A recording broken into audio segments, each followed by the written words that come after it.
नमस्कार दोस्तों, Haryana study I Q YouTube channel पे आप सभी का बहुत बहुत स्वागत है। और आज ज्योग्राफी बूस्टर सीरीज में आप सभी को मैं बताना चाहता हूं कि रोजाना यहां पर हम एक टॉपिक डिस्कस करेंगे और ये जो टॉपिक होंगे ये ज्योग्राफी के टॉपिक होंगे और मोस्टली वो टॉपिक होंगे जो मैपिंग से रिलेटेड होंगे। लेकिन ऐसा नहीं है, किसी में अगर मैपिंग की जरूरत नहीं है, ज्योग्राफिकल कॉन्सेप्ट होंगे तो वो भी हम डिस्कस करेंगे यहाँ पर। इसमें हम इंडियन ज्योग्राफी के भी डिस्कशन करेंगे और इंडियन ज्योग्राफी के साथ हम जो पर्टिकुलर कॉन्टिनेंट्स हैं उन कॉन्टिनेंट्स से रिलेटेड भी जो इंपॉर्टेंट इन्फॉर्मेशन है, जो इंपॉर्टेंट स्टेट्स हैं, इंपॉर्टेंट गल्फ हैं या फिर और कोई लोकेशन है, इंपॉर्टेंट माउंटेन्स हैं, प्लेट्यूज हैं, जहाँ जहाँ पर जो रिवर हैं वर्ल्ड की और इंडिया की, उन सभी के बारे में हम एक एक टॉपिक को रोजाना डिस्कस किया करेंगे। तो आज हम जो शुरू करने वाले हैं, आज हम शुरू करेंगे ब्रह्मपुत्र रिवर सिस्टम के बारे में। तो इस वीडियो को शुरू से लास्ट तक आपको देखना है, आपके जितने भी डाउट होंगे वो सारे क्लियर हो जाएंगे। And the most important thing कि आपको इस सेशन के बाद कमेंट सेक्शन में जाके और कमेंट जरूर से जरूर करना है। चलिए तो शुरू करते हैं, स्टार्ट करते हैं।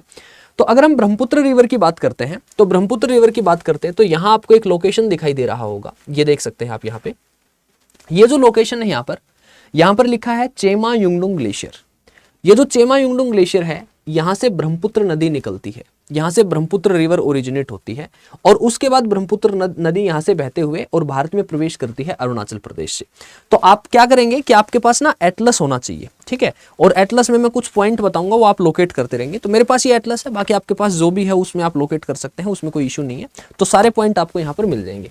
तो अगर हम यहाँ पर इसको मैप पे ड्रॉ करते हैं तो हम क्या कहेंगे, हम कहेंगे कि ब्रह्मपुत्र रिवर सिस्टम जो है, उस ब्रह्मपुत्र नदी कहाँ से निकलती है, ब्रह्मपुत्र नदी यहाँ से निकलती है। और ये जो लोकेशन है, इस लोकेशन का जो नाम है, इस लोकेशन का नाम मैं यहाँ पर लिख देता हूँ। ये जो लोकेशन है ये है चेमा युंगडुंग ग्लेशियर। ये जो लोकेशन है ये है चेमा युंगडुंग ग्लेशियर। उसके बाद ये नदी यहाँ से बहते हुए और फिर ये भारत में प्रवेश करती है।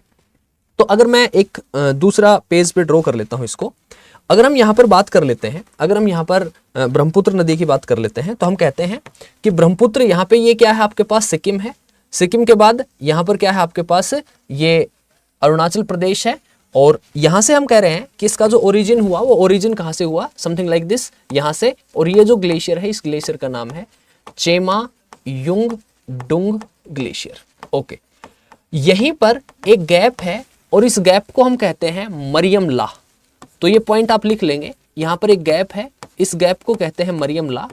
और ये जो मरियम ला है, ये गैप किसके बीच में है, जो मानसरोवर लेक है, मानसरोवर राकस लेक है और ब्रह्मपुत्रा का जो सोर्स रीजन है, उन दोनों के बीच को क्या कहा जाता है, मरियम ला कहा जाता है। तो हम कहेंगे कि जो मरियम ला है वो क्या है, it is a gap between Mansarovar lake and source of Brahmaputra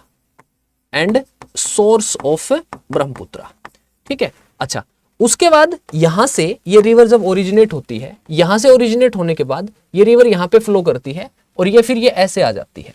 तो हम कहते हैं कि जब ये रिवर ऐसे आती है तो इस नदी को तिब्बत में क्या कहा जाता है, तिब्बत में इस नदी का जो नाम है वो, इस नदी का नाम है सांगपो। हम लिखते तो हैं, सांगपो का मतलब प्योरीफायर होता है, प्योरीफाई मतलब पवित्र कोई चीज होती है। तो ये लद्दाखी भाषा के और ये जो हिमालयन रीजन्स होते हैं उनकी लैंग्वेज होती हैं, उन भाषाओं के शब्द हैं। तो इसको लिखते तो हैं टी से शुरू करते हैं, बट इसको प्रोनाउंशिएट करते हैं तो सांगपो प्रोनाउंशिएट करते हैं। उसके बाद चाइना में इस नदी का जो नाम है, चीन में, वो चीन में इसको कहा जाता है यारलंग जेंगबो जियांजिंग, यारलंग जेंगबो जियांजिंग। और यहां देखेंगे आप तो यहां पर एक, ये जो नदी यहां से बहते हुए आती है, ये जो पार्ट है इसका, ये पार्ट क्या है, ये पार्ट है, आप लोग जब हिमालयन रीजन्स के बारे में पढ़ेंगे तो आप पढ़ेंगे that it is a future zone. ये ITSZ है। ITSZ का मतलब होता है इंडस सांगपो फ्यूचर जोन। इसका जो फुल फॉर्म है ITSZ का, ये ITSZ का फुल फॉर्म है Indus Tsangpo future zone. Future word जो है उसका मतलब होता है फ्यूज होना, फ्यूचर का मतलब होता है टकराना, फ्यूचर का मतलब होता है दो चीजें आपस में फ्यूज हो रही हैं।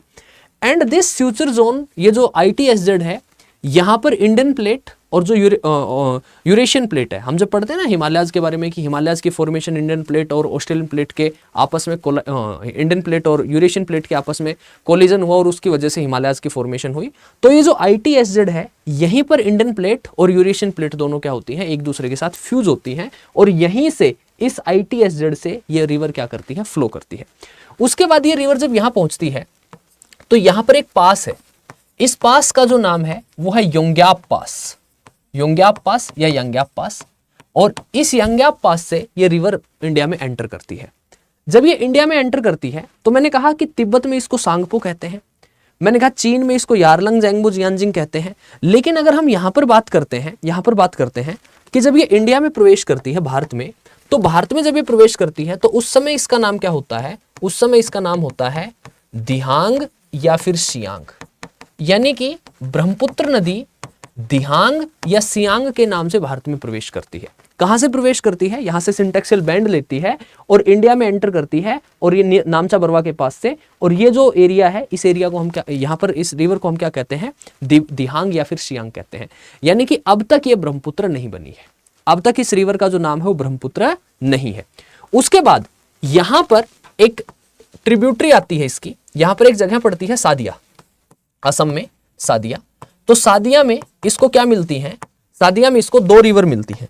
एक रिवर का जो नाम है वो है दिबांग, दिबांग, और एक रिवर का नाम है लोहित।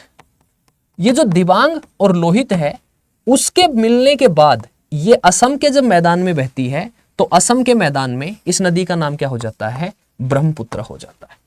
उसके बाद असम में एक जगह पड़ती है यहां पर धुबरी, धुबरी, और धुबरी के बाद फिर ये कहां प्रवेश कर जाती है, बांग्लादेश में, और जहां इसको क्या कहा जाता है, जमुना कहा जाता है। तो कहने का अर्थ यह है कि ब्रह्मपुत्र जगह जगह पर अपने नाम बदलती है, और इसका मुख्य रूप से जो नाम ब्रह्मपुत्र है वो कहां पर है, सादिया से लेकर और धुबरी के बीच में। यहां पर इस रिवर की जो विड्थ है 15-16 किलोमीटर हो जाती है, काफी चौड़ी हो जाती है ये, और इस रिवर में वाटर की सप्लाई भी यहां पर बढ़ जाती है और ऐसा लगता है जैसे समुद्र है, नदी नहीं है। और यही पार्ट है जहां पर मुख्य रूप से इस नदी को क्या कहा जाता है, ब्रह्मपुत्र कहा जाता है। उसके बाद फिर ये क्या बन जाती है, जमुना बन जाती है।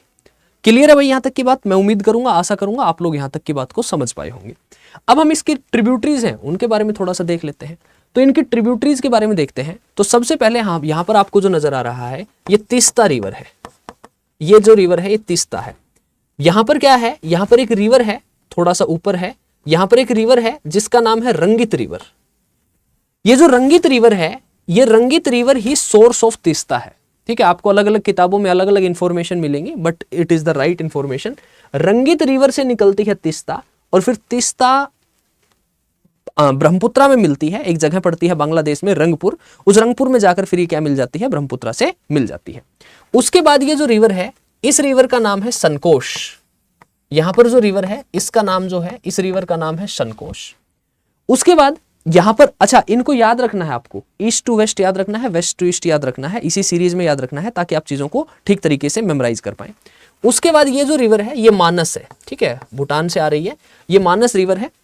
मानस आपको पता होगा एक नेशनल पार्क भी है मानस, और मानस जो है वो सरपेंट गॉडेस, सांपों की देवी है मनसा, उसके नाम पर ही इसका जो नाम है वो, इसका नाम क्या पड़ा है, मानस पड़ा है। उसके बाद मानस के बाद जब हम आगे चलते हैं तो आगे हमें जो रिवर दिखाई दे रही है इसका नाम है कामेंग। ये है कामेंग। कामेंग के बाद यहां ये जो ट्रिब्यूटरी है, ये जो ट्रिब्यूटरी यहां पर ये ऐसे जा रही है, इसका जो नाम है वो, इसका नाम है, मैं यहां पर इसको लिख देता हूं, यहां पर इसको ऐसे मार्क करके, इसका जो नाम है वो है कुरुंग। और कुरुंग किस में मिल जा रही है, इस रिवर में मिल जा रही है, और इसका जो नाम है वो है सुबनसिरी। सुबनसिरी यानी कि कुरुंग किस में मिल जाती है, कुरुंग सुबनसिरी में मिल जाती है। नीचे जब हम बात करते हैं तो ये दिबांग है, दिबांग है, और ये जो रिवर है इस रिवर का नाम क्या है, लोहित है। Lohit, red river of Assam भी कहा जाता है, लोहित। ठीक है, उसके बाद जब नीचे देखते हैं तो दो रिवर और दिखाई देती हैं, एक धनसिरी है, ये धनसिरी है, और धनसिरी के बाद ये जो रिवर है इसका नाम है कोपिली, इसका नाम है कोपिली। यहां पर आपको दिख रहा होगा कि ये मैंने कुछ यहां पे लिखा है, 1 नंबर मान लो मैंने मार्क दे दिया, इसको 2 दे दिया, इसको 3 दे दिया और इसको 4 दे दिया। ये जो 1 2 3 4 हैं ये क्या है, ये 1 2 3 4 आपकी कुछ पहाड़ियां हैं, कुछ हिल्स है यहाँ पर, और ये जो हिल्स हैं 1 2 3 4, इनको आप अपनी एटलस में लोकेट कर पा रहे होंगे, अपनी एटलस में देख पा रहे होंगे कि कामेंग और कुरुंग रिवर के बीच में जो मैंने नंबर 1 लिखा है यहाँ पर, जो यहाँ पर मैंने लिखा है दैट दिस इज नंबर 1, ये नंबर 1 क्या है, ये डाफला हिल्स है, ये डाफला हिल्स है, डाफला की पहाड़ियां हैं। तो डाफला किसके बीच में है, कामेंग और कुरुंग के बीच में है। नंबर 2 जो है वो मिरी हिल्स है, मिरी हिल्स है।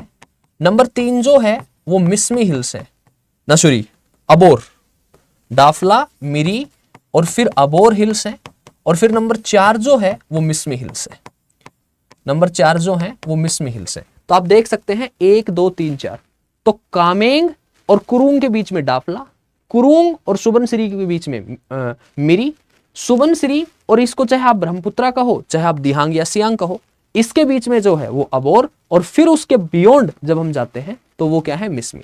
और एक बात याद रखना, ये जो डाफला, मिरी, अबोर, मिस्मी है, these hills are not the part of the Sivaliks, these hills are part of the middle Himalayas, because in the eastern part of Himalayas we have, there is the ranges of the Himalayas are so very well mixed, तो वो इतने अच्छे तरीके से mix हैं that it is very difficult to differentiate between the ranges, and if it is very difficult to differentiate between the ranges, that's why Dafla, Miri, Abor, Mismi, these are part of the middle Himalayas, these are not the part of Shivalik and not the part of great Himalayas.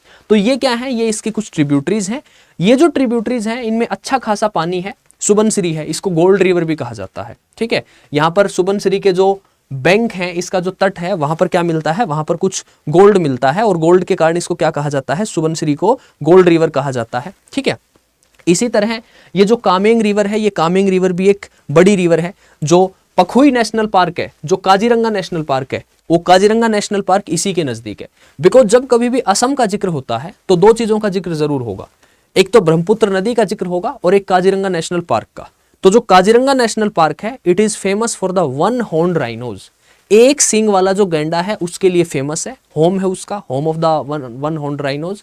And the most important thing कि Kaziranga national park में flood, बाढ़ जो होती है वो बाढ़ की समस्या रहती है, बिकॉज ये रिवर्स होती है, इनमें पानी बहुत होता है तो बाढ़ आ जाती है। और जो ब्रह्मपुत्रा है, it is one of the most voluminous river of India, Bharat की मतलब नॉट इवन द इंडिया, मतलब विश्व की भी बहुत वॉल्यूमिनस रिवर्स जो है उनमें से इसकी गिनती होती है। और इंडिया में जब ये बहती है तो इंडिया में इसकी लंबाई 916 किलोमीटर है, out of total approximately 2900 kilometre, 2900 kilometre में से 916 किलोमीटर ये क्या करती है, इंडिया में फ्लो करती है। एंड देन आफ्टर अल्टीमेटली यहां से धुबरी से क्या कर जाती है, बांग्लादेश में एंटर कर जाती है, फिर इसको क्या कहते हैं, जमुना कहते हैं। तो ये जो है वो आपकी जो रिवर है ब्रह्मपुत्रा, उस ब्रह्मपुत्रा के बारे में हमने सारी चीजें क्या कर ली हैं, ब्रह्मपुत्रा के बारे में हमने सारी चीजें देख ली हैं, जान ली हैं, और मैंने बता दिया है जो जो इंपॉर्टेंट बातें थी, जो जो डिस्कशन था, कहाँ से निकलती है, किस तरीके से बहती है, कहाँ कहाँ पर कौन कौन से लोकेशन है, कहाँ कहाँ पर कौन कौन से पॉइंट है। और इसके लिए आप एक बार एटलस देख लेंगे। And there is most important thing कि एटलस में सारी लोकेशन गिवन है, तो जो जो लोकेशन मैंने बताई है, जो जो पॉइंट मैंने बताए हैं, वो सारे पॉइंट आप देख लेंगे, ठीक है। चलो, तो इसी नोट के साथ आज रोकना चाहूंगा, मुलाकात करेंगे नेक्स्ट सेशन में अगली वीडियो के साथ किसी और टॉपिक पे। तो तब तक के लिए bye bye, see you, take care. और मोस्ट इंपॉर्टेंट थिंग, आपको लास्ट में कमेंट सेक्शन में जाके कमेंट जरूर करना है। आई होप आपको वीडियो अच्छा लगा होगा। Bye bye, see you, take care, best of luck.